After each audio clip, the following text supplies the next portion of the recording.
available. Okay, so you can take a look at this one. It is in Seafoam green and it's in pretty good condition on the exterior.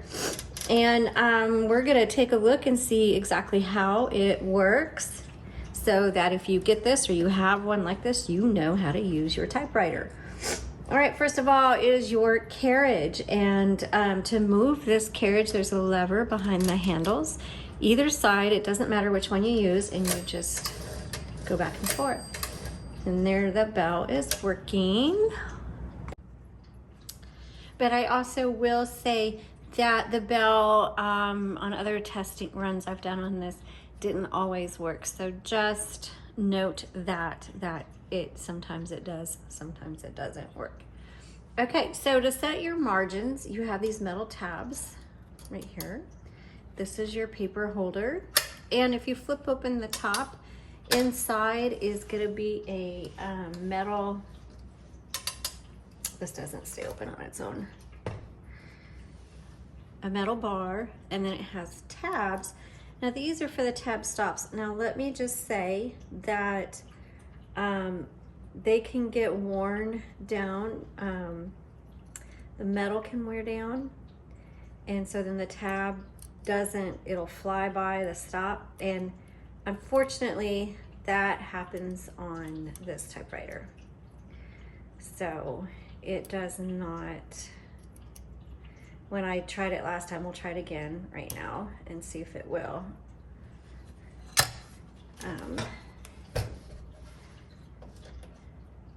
So tab, oh, there it is. Nope.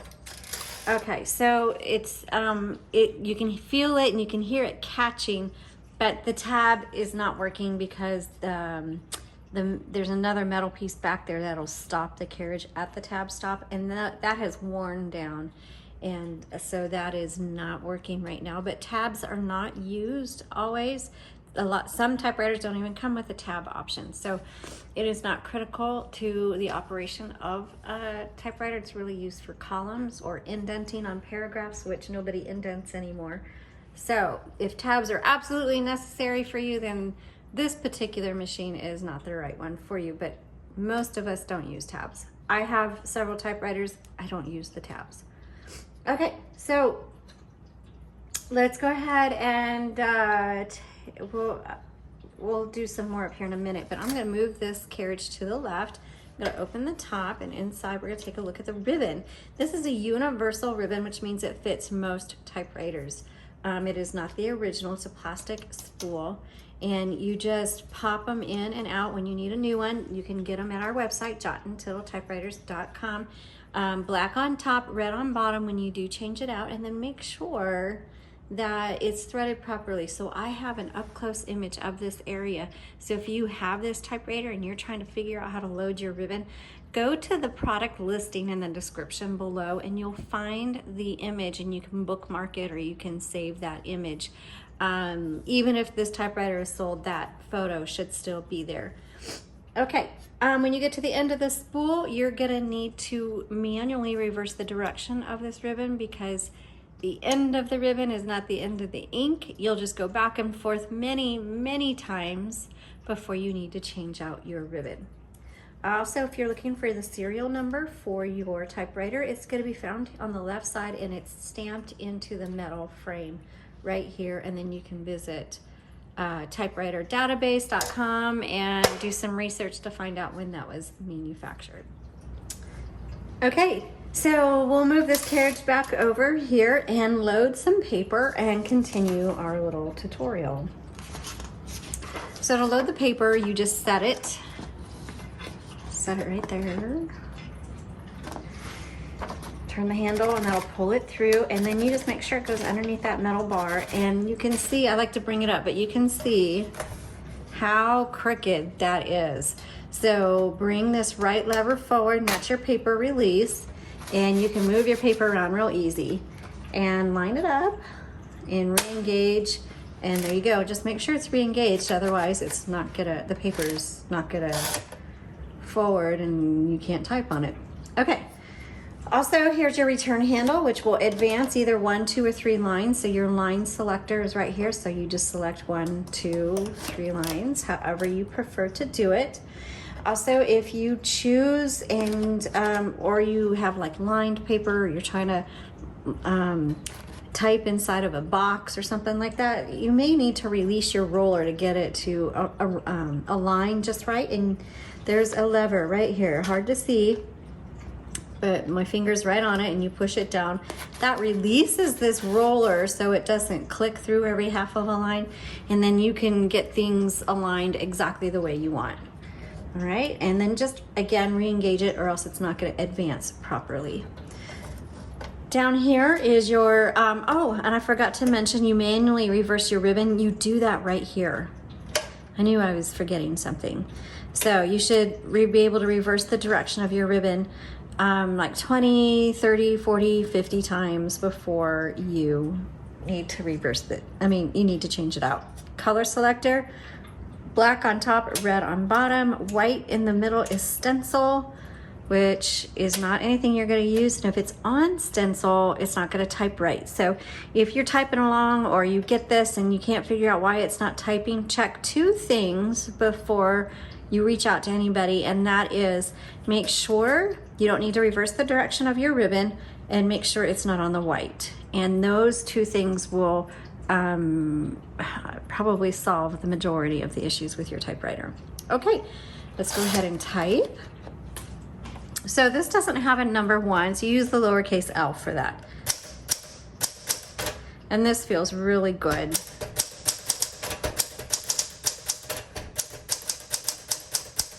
And the Sterling is just a very, very popular typewriter. It spans many decades because it's just such a good machine.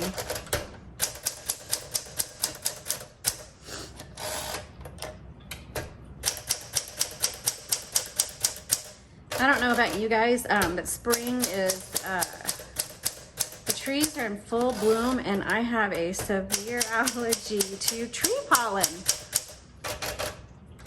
And so anybody else out here allergic to spring? Spring is my favorite season, but boy does my sinuses are not a fan. Okay, let's keep going. And which is why I'm making all kinds of weird noises.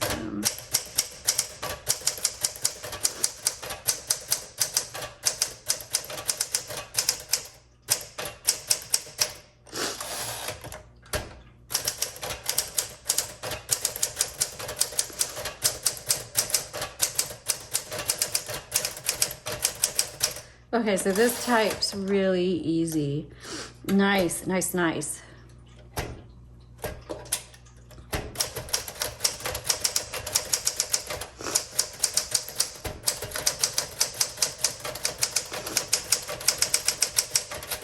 Okay, so the bad thing about the bell not working, it doesn't tell you that you're at the end of your margin, but the typewriter itself will just stop, which is what it did. So it just stopped on me, which means I'm at the end of my margin.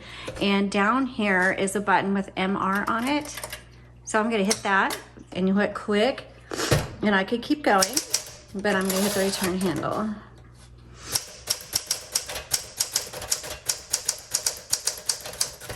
Whoops. If you make a mistake, just backspace. The backspace doesn't erase, but it just, you can type over, X through, whatever you need to do. Mistakes are okay, don't worry about it.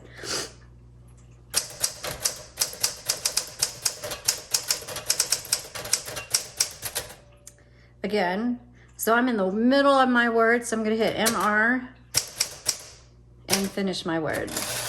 So, performance-wise, it is, and I forgot a space, excellent, wonderful, I love it. This type's actually really easy. So even if you're a beginner and you don't want to start with like a, oops, sorry guys, you don't want to start with a 60s or 70s model, which is what I usually refer to, but you want to try something that's a little bit nicer, this is going to be a really good one for you. It's going to be a little less expensive than most of the ones I price at this point, just because the tab isn't really working and the bell doesn't work. So I'm going to mark it down, but performance in terms of the typing action is fantastic. It's so smooth, nice bounce back. If you have a smaller hand, you're still going to be able to type on this really well. Exterior, it's in good condition. It's not in perfect condition or even excellent. I would say it's very good. So this is going to be one that is going to be priced above like the 60s and 70s Smith Corona, but it's not going to be as high as I would normally price a Seafoam green Smith Corona. So this is going to be a great opportunity for somebody to kind of step in to the typewriter world with a fantastic working machine, but it's not going to be a really expensive machine. Does that make sense? Anyway, I hope you found this helpful. Thanks so much for watching. Please visit our website at jottandtittletypewriters.com and like our videos. I appreciate it. Thank you so much. Have a great day.